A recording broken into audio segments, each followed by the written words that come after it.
The clausometer suddenly just dropped down to 0. There's just no Christmas spirit anymore. The strain was too much. The engine broke free of her mounts. I need an elf's help. I'm not an elf, Santa. I can't do anything right. Buddy, you're more of an elf than anyone I ever met. And the only one who I would want working on my slate at night. Really? Really? Will you fix it for me, buddy? I'll try. Papa taught me how. You gotta find it first. Dropped off the slate back over there a ways. The engine. The engine. Go, buddy. Go, Mr. Elf.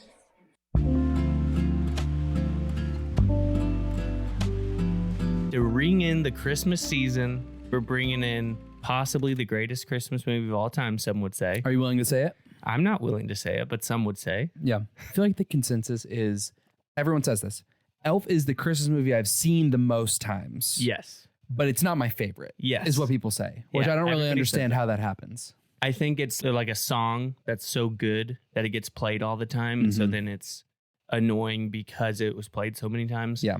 But it was only played so many times because it it's was so great. good. Yeah. Yeah. It's got to be good to hit all the right notes. The funniest line in this whole movie to me, I love Bill's pickles. It's so existential, yet so accessible. Miles, Eugene Dupree here. It's a pleasure just to be talking to you on our speakerphone. Now, Miles, what do you say?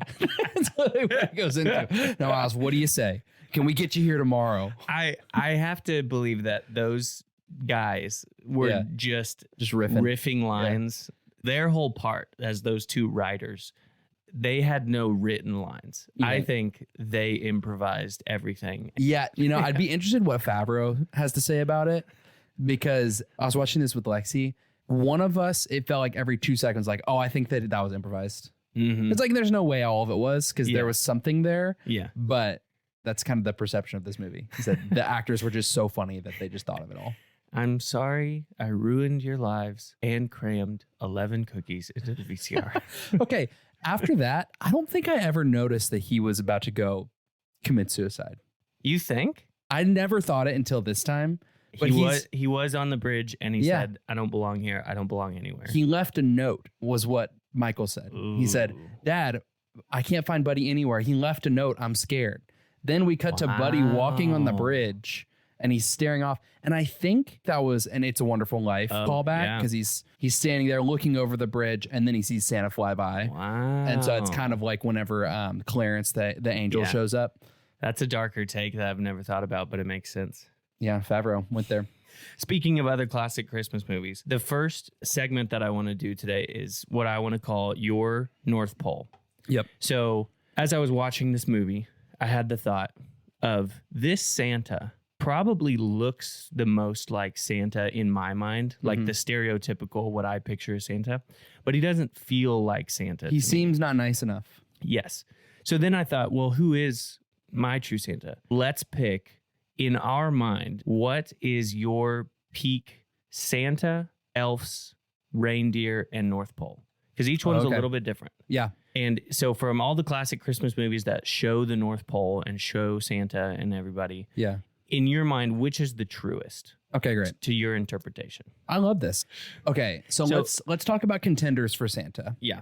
The first thing in my mind is Tim Allen. Tim Allen's the Santa Claus trilogy. You have the Santa in this, in Elf. Got Miracle on 34th Street. I'm going to Santa, throw in Mall Paul Santa. Giamatti and Fred Claus. Yeah, put him in. Throw him on in. He's similar to this Santa to me, just too gruff. You got the oddly realistic animated Santa in Polar Express. Did you mean it when you said realistic? I said oddly realistic. Okay. So it's not perfectly odd. Okay. I think of the classic claymation Christmas movies, so like Rudolph and stuff. Yep. I love those. Yeah. So who would you say in your mind, and I bet we'll have the same answer. I think it's Tim Allen. Yeah. I don't think anyone else comes close to, especially, I would say specifically Santa Claus 2. That's prime Santa content to me. Yeah, to me, there's a lot of Santas who have the right look, but nobody has the jolly old St. Nicholas like Tim Allen in Santa Claus 2. So he's going to be Santa for both of us. Yep. Let's go on to Workshop. Yeah. So in the Santa Claus movies with Tim Allen, they have that big, massive workshop. Very cool. Very awesome. In this movie, in Elf, I think they were doing it kind of reminiscent of the old claymation. Yes. So it's the gray wooden building. Like cottage situation. I don't know if you ever saw that animated Arthur Christmas. No. And that's like a big high-tech operation, almost like an army base. Honestly, I think of Fred Claus. Wow, I don't remember the workshop. It's more of like you see the little elf homes, and it still feels like a fun place, but it makes the elves feel like adults. Like there's a bar and stuff. Okay. And I was like, that would make more sense. That's what you want. Yeah, they love Christmas. They love making toys. Yeah. It's a fun place. And they spike the eggnog. They have life, you know? They have things they got to do outside of work. They're real people. Yeah. The 2-story with the big stairs coming down. The dome is cool. Yeah, it's really cool. Let's go elves now. Yeah. The Christmas Chronicles, Kurt Russell. They're those creepy elves. You remember that? To be honest, I haven't seen it. They're very creepy CGI looking like creatures. They're not like little people. Weird. Yeah. Who would you say? ABC Family had this little animated short that came out, and then Disney Plus has continued it. Prep and Landing. Oh, Have you seen that?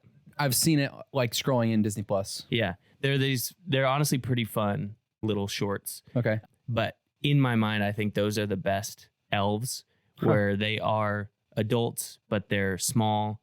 There's different elves for different parts of the workshop. They're not all just making toys.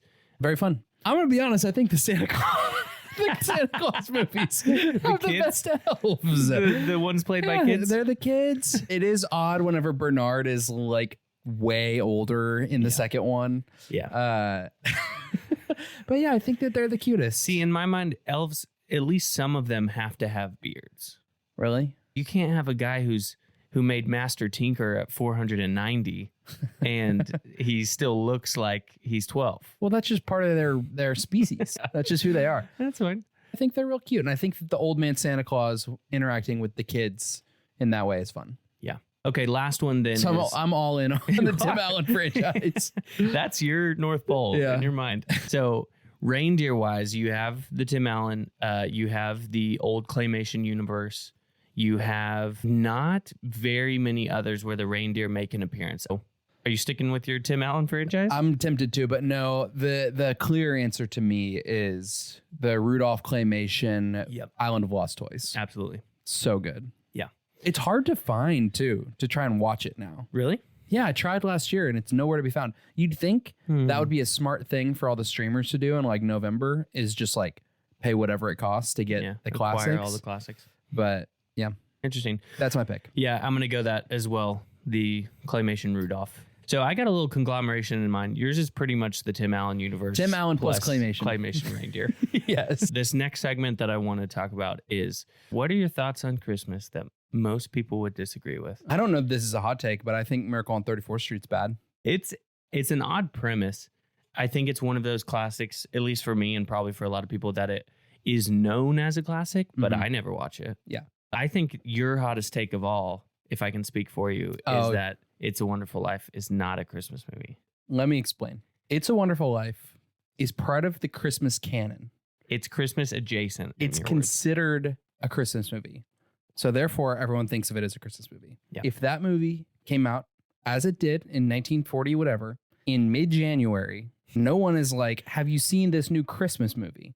It's a movie where some of it is set at Christmas, most of it's not, has nothing to do with Christmas, except at the very end, they're like near a Christmas tree. Prove me wrong. We've already discussed this, but so it happens on Christmas Eve. Part of it. No, the whole movie's on Christmas Eve. No, that's not true. The first hour is his entire life. The whole primary conflict where it's his life is flipped. Yeah. And he sees what his life would be like, which is, if you were to ask someone, what is It's a Wonderful Life about? They would say, it's about a wonderful life. He sees his life as if he had never been born. Yeah. Like, that's the plot. Yeah. That whole thing happens on Christmas Eve. Yeah. There is Christmas decor as just an aesthetic thing, and snow, and they're singing Christmas carols and whatnot. And then I think the spiritual aspect, the angel and whatnot, is indirectly, in my mind, just relates to Jesus So do you feel that being born. you think that the angels in It's a Wonderful Life are a good representation of the spiritual reality of the spiritual warfare going on? I think they get their wings, whatever, and they have to earn them. No, I don't think so. But here's the thing. All the things you just said apply to Die Hard, apply to lots of movies that are debated about whether they're a Christmas movie or not. Okay. So Sure. you have to apply it all evenly. I guess that's true. What in your mind then is the difference between It's a Wonderful Life and Jingle All the Way? Jingle All the Way has to do with Christmas because the premise of the movie is about getting a Christmas gift. The main piece of the plot revolves around Christmas Day is coming. Everything has to be right for Christmas. Sure. Similar to Tim Allen's Santa Claus movies, similar to the Rudolph movies, similar to Elf. Yeah, the plot revolves around Christmas Day is coming type of thing. Yeah. That's what you're saying? Yeah. Okay, I can see that. By those definitions, yes. I still think It's a Wonderful Life is a Christmas movie, but I will say you have made a good point, and I can see where you're coming from now. If I had to choose one Christmas hot take, I would say I think that the Christmas spirit begins before Thanksgiving. Not early November, though. No, I wouldn't say early November. Okay. I can get behind that. I'm an early November man for my house and mine, but For you and yours? for me and mine, to you and yours. I think that people who say give Thanksgiving its space, I know what they're saying, but it's like, does having a Christmas tree up at Thanksgiving really make it not Thanksgiving? It's still Thanksgiving. I You get to do all view the Thanksgiving stuff. as like the pregame warm-up. Like that's how you get started. Yeah. You get started for Christmas with Thanksgiving, and that's a great thing. Yeah. Let's kick the season off right. Yeah. With some turkey. Yeah. And Christmas lights. Or ham if you're like me. Oh, at Thanksgiving? Yeah. Huh, not Christmas. Maybe that's my hot take. My hot take is that at Thanksgiving or Christmas, either one, You always need ham. turkey's bad. I don't want to eat turkey. Really? No, it's dry and it's not as flavorful. You I'm like, need to give have me a good that turkey. No, give me that honey glazed ham. You haven't had a good one yet. I always get a little bit of turkey because I feel like I have to. Yeah. And I eat, 3-4 bites of it, and I'm like, I don't really want any more of this. Your turkey chef's not good. I've had all kinds of turkeys. Apparently not. The best of the best turkey is not as good to me as a good honey glazed ham. Oh, this has to do with your love for the ham. I love ham. Okay. So that'll be my hot take, is that I don't care for turkey at Christmas. Yeah. All right, let's get into this movie here. Let's do it. So I feel like a majority of people definitely know the story of Elf. But in case you don't, raised as an oversized elf, Buddy travels from the North Pole to New York City to meet his biological father, Walter Hobbs, who doesn't know he exists and is in desperate need of some Christmas spirit. Most of the movie unfolds with him coming to terms with the real life of New York and not the North Pole life. The easy comparison here is his childlike faith. His childlike faith in Christmas and the Christmas spirit, and ultimately Santa. Mm-hmm. He loves him. He loves him so much. And something that I think is important to delineate before we get too into this movie is that in Christian culture, I think we talk about childlike faith. And ultimately, the Bible doesn't talk a whole lot about childlike faith. I think we've maybe taken that as a culture a little out of context. But what is true is that Jesus tells us that we must become like little children, and that the least of these are the greatest in the kingdom of heaven, those kinds of things. And so I just want to clarify as we talk about this idea of childlike faith, that I think when we talk about it, we're talking about a faith that is pure and honest and true, and also humble, that it's not a faith that is rooted in anything of ourselves. I think when we're talking about this with Buddy the Elf, it's like he believes the best in everybody and everything. Yeah. And ultimately, he believes the best in Christmas and Santa. That's the joy that he brings to people. So I think that's what we're talking about when we're discussing childlike faith. Totally. And I think, honestly, I'm interested in this conversation to like flesh out what that really means, because I feel like that's something I kind of want to process through in real time of like, what are the merits of that? What we're not saying is Buddy the Elf is our example. Right. You know, we're not called to naivety and honestly just like being dumb. that isn't what we're striving for. Right. But there are things that we can take from Buddy that I think are really good. And I think the movie presents in a really fun way of like, actually, a lot of y'all have something to learn from this guy. Yes, right? exactly. So here's my question. So Jesus gives kind of this same statement in Matthew, Mark, and Luke. Matthew 18, Mark 10, Luke 18. The Luke verse says, truly I say to you, whoever does not receive the kingdom of God like a child shall not enter it. Matthew version says, I say to you, and unless you turn and become like children, you will never enter the kingdom of heaven. Right? So he says this, you need to be like a child. Right? Paul in 1 Corinthians 13, same God-breathed scripture. He says, when I was a child, I spoke like a child, I thought like a child, and I reasoned like a child. When I became a man, I gave up childish ways. So Paul gives this statement of like, let's grow up a little bit. Whenever you were a child, you reasoned like a child. Now that you're a man, now that you're grown, let's put those childish ways behind us. So that's something we're going to have to reconcile. Yeah. It's like, what's the difference there? What is Jesus talking about versus what is Paul talking about? I think that actually works really well for Buddy's development in this movie. Yeah. So in the beginning of the movie, Buddy is raised at the North Pole. He's raised to believe that he is an elf because nobody tells him otherwise. I feel bad for the guy. Just hope he doesn't get wise. Well, if he hasn't figured out he's a human by now, I don't think he ever will. The more that we see him enter into New York City, we see how little he actually knows. The peak example to me is when he has written up the schedule for him and his dad that day. And you can see his interpretation of reality totally different. He doesn't understand what people actually do, that people go to work, that people don't eat sugar plums and all of these fantastical Christmas things that the elves do, I guess, supposedly. But apparently he's not very fast at making Etch-a-Sketches. So when is he having time to do all this other? Whatever. I made 85. Everybody stops. And so his interpretation of reality is challenged. And something that we see in the beginning that's kind of funny is even Santa, who Buddy idolizes and looks up to, Santa tells him, if you find gum on the street, it's not free candy. And as soon as he's there in New York, he's finding the gum and he's just eating it. And so he forgets that.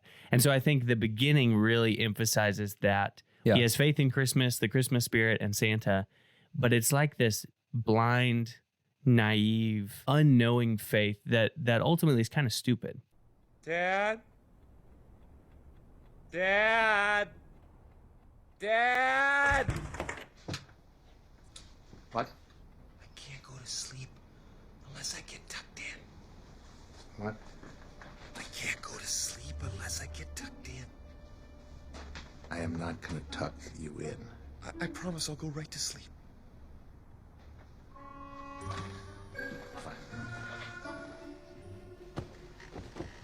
Take a fight! Take a fight! Take a fight! Take a fight! Sorry.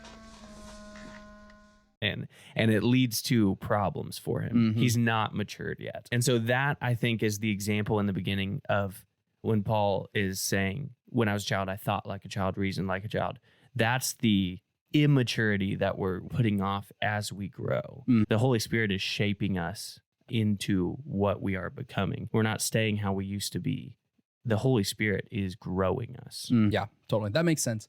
Buddy comes to New York, right? And he interacts with all these different characters. And in the end, he makes an impact on them and they make an impact on him. Like at the end of the movie, he's able to take on a little bit more responsibility. He has a little bit more of an ability to reason as an adult, but he still hasn't lost that like spark, that excitement. Exactly. I think probably the biggest example is him and Walter, his dad. They're kind of set as opposites. Dad!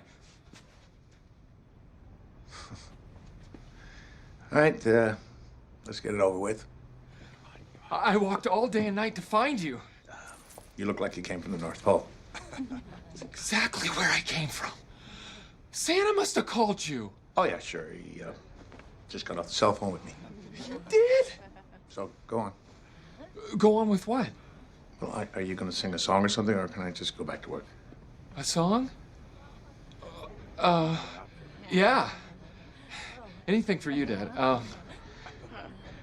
I'm here with my dad, and we never met, and he wants me to sing him a song. And I was adopted, but you didn't know I was born. So I'm here now. I found you, Daddy. And guess what? I love you. I love you. I love you. Wow, that was weird. Walter Hobbs, such a professional name. He's this locked in professional, doesn't really care about anything except for his job. His family's kind of tertiary to his life. He is focused on his life as a professional. He's a very serious person, whereas Buddy is the opposite of that. He doesn't have any responsibilities. He just cares about fun and making these moments for other people. And Michael, the son, is kind of earlier on in the movie able to see Buddy cares about other people. Like, he doesn't care about himself. Like, there's like this kind of magic to that. It's like he doesn't reason in the same way as everyone else. Dad, I gotta talk to you. Michael, what is it? Buddy ran away. What? He left a note. I'm scared, Dad. He's gone. Let me just finish this meeting and then we'll figure it out, okay? Figure out what? Buddy cares about everybody. All you care about is yourself. Buddy is the example of having faith in what he has seen to be true. Mm-hmm. He's seen Santa. He's grown up at the North Pole. Mm-hmm. He's seen the magic of Christmas and how fun it is. Yep. Walter only pays lip service to that. He says that he enjoys Christmas or whatever. What we see is his actions don't follow that. We see that he hasn't spent a whole lot of time with his family. Mm-hmm. He doesn't really care about the books that he's giving the kids. Yeah, the blank pages in there. We see, and that's landed him on the naughty list. He's the example of what it looks like to not actually have faith in Christmas or anything. Mm-hmm. And so what we see is that Buddy softens that in him. His faith changes Walter to be that way. Yeah, and looking and thinking about the character of Buddy, I think Hebrews 11:1. Now, faith is the assurance of things hoped for and the conviction of things not seen. So when I think about Buddy, I think about like two words come to mind: trust and conviction. He trusts all these things, the magic of Christmas, Santa. He is fully bought in. He absolutely trusts, not necessarily blindly, like he's seen Santa and he's seen all these things, but like he has this undying, more or less, faith. Faith is the assurance of things hoped for. Mm-hmm. And he has this fervent conviction. Like whenever someone says something that's kind of puts down Christmas, there's no singing at the North Pole. Yes, there is. You know, that's right. He's willing to like, he acts out of that conviction. Like he's willing to challenge those who think otherwise, you know, because that's where his faith is, even though they all can't see it. He knows. If we're summarizing what we're talking about, I think that's ultimately the point. He does not let his environment change what he knows to be true. Mm-hmm. Who the heck are you? What are you talking about? I'm Santa Claus. No, you're not. Why, of course I am. Well, if you're Santa, what song did I sing for you on your birthday this year? Happy birthday, of course. So, how old are you, son? 4. You're a big boy. What's your name? Paul. And what can I Paul, get you for Christmas? Don't tell him what you want. He's a liar. Let the kid talk. You disgust me. How can you live with yourself? Just cool it, Zippy. You sit on a throne of lies. Look, I'm not kidding. You're a fake. I'm a fake? Yes. How'd you like to be dead? Huh? No, he's kidding. You stink. I think you're gonna have a good Christmas, all You right? smell like beef and cheese. You don't smell like Santa. Okay. Oh! He's an imposter! Yeah, exactly. And as Buddy learns about the real world, he, for a brief moment, lets it bring him down when he's on the bridge. But ultimately, he doesn't let the world change his joy and his faith, even though he is growing and learning. So we see that he does learn about work and coffee and, these kind of real things. But that doesn't change. It's not one or the other. Yeah. It's not you either live in a fantasy land and believe in Christmas, or you live in the real world and you hate your life and you go to work every day. Yeah. It's taking what is true for this movie, being that there is a Santa and that, there is magic and Christmas spirit and all that, but they still have to go to work. And I think that's the maturity, like you brought up at the beginning of this podcast, where we are called to grow and learn and mature and to keep our faith and our innocence. He changes his environment rather than his environment changing him. Our faith should change the environment that we go into as believers. Towards the end of the movie, Buddy's faith begins to change those people around him. He brings a purity and an innocence with him. And so whether that's with Michael or with Jovi or with Walter or with the guy in the mail room that looks like Dave Grohl. Go with the flow. No, I gotta get out of the flow. Well, then get out. I'm in the flow. That's what got me here. I'm 26 years old. I got nothing to show. You're young. You're so young. My papa, he didn't make Master Tinker till he was 490.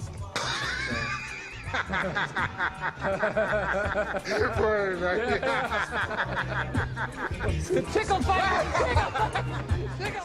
He changes all of those people from this negative view that they had, where they kind of are grumbling their way through life.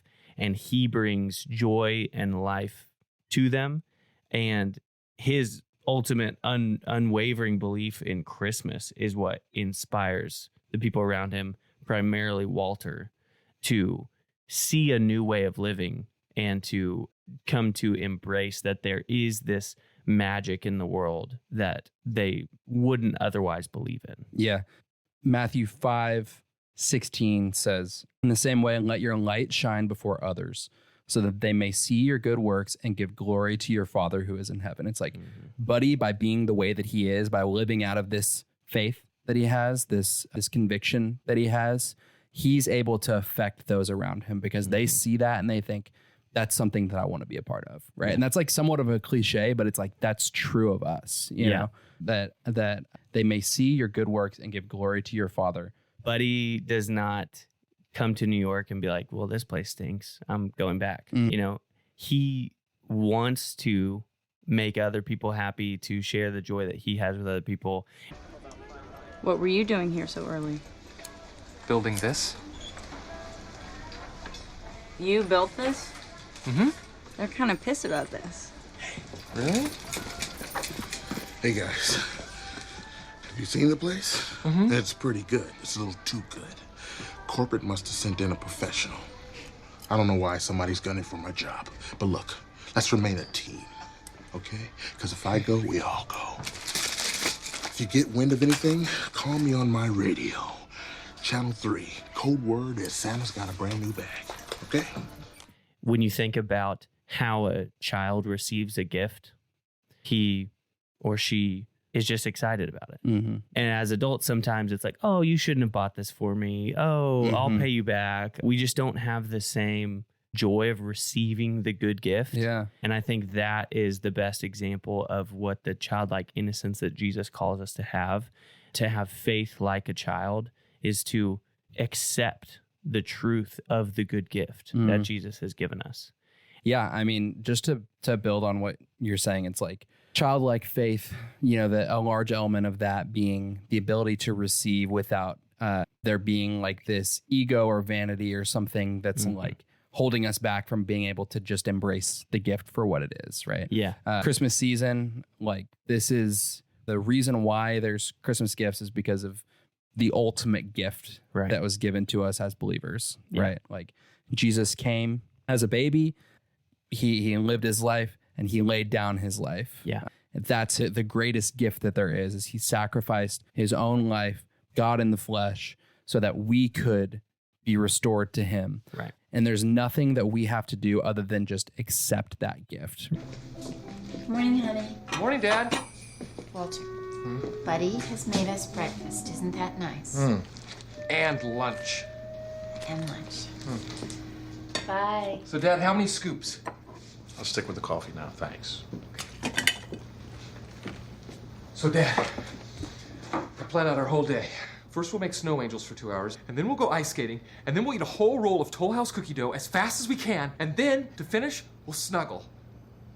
he wakes up early to make breakfast for the family. Because his natural attitude is to share his joy with others. It's not self-seeking. It's not to promote himself. And so the joy that we have been given by Christ is naturally made to be shared. It's not a burden to share that. Like sometimes we think of it as. Sometimes we can get bogged down by thinking, oh, it's uncomfortable to talk about religion with people, or to share the gospel with strangers, or to share the gospel with family or friends or whatever. It's kind of uncomfortable and weird, but I'm supposed to do it. So it's kind of this burden. But in reality, it's just the greatest gift of all time, that we can be with God, not because of something we did, but a free gift that we accept because of something he did. And so we can share that with other people with joy.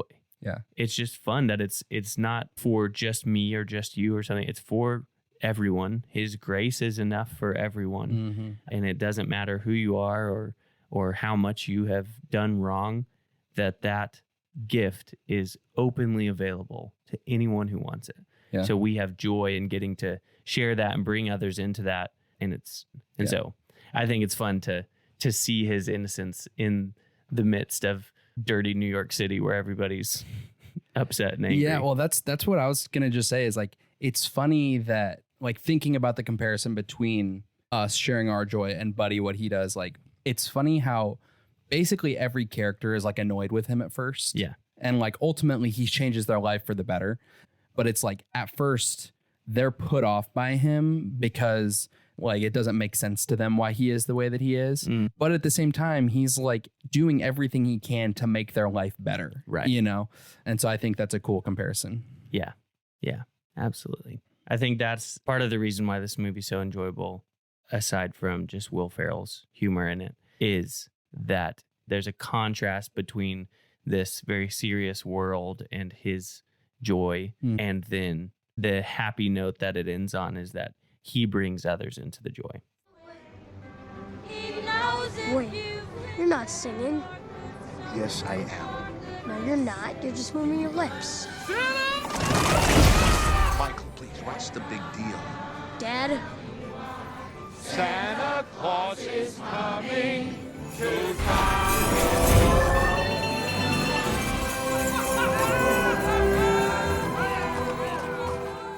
I feel like I was thinking watching this movie, like if it was made now, I think they would have gone a lot grittier with the kind of like grumpiness of New York. Like I think they would have made the contrast more, and I think it would have made a lot of the movie less timeless. Like, I think there would have been cussing, and it would have been more adult. I think to put a nice bow on what we've talked about, it's that we are not called to be naive in our faith and to be unaware of what's around us, but we are called to keep a childlike innocence and honesty in the faith that we have, and to share that with joy for the people around us. Yeah, totally. Well, cred heads out there, hope you're enjoying this Christmas season and this first ever Christmas episode of the Credits Podcast. Merry Christmas. We love you. Roll credits. Don't forget to follow us on Spotify or Apple Podcasts, and on Instagram at The Credits Podcast.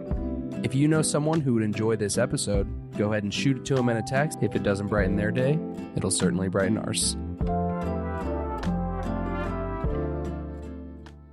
And don't miss next week's episode where we will discuss Disney's famous The Lion King.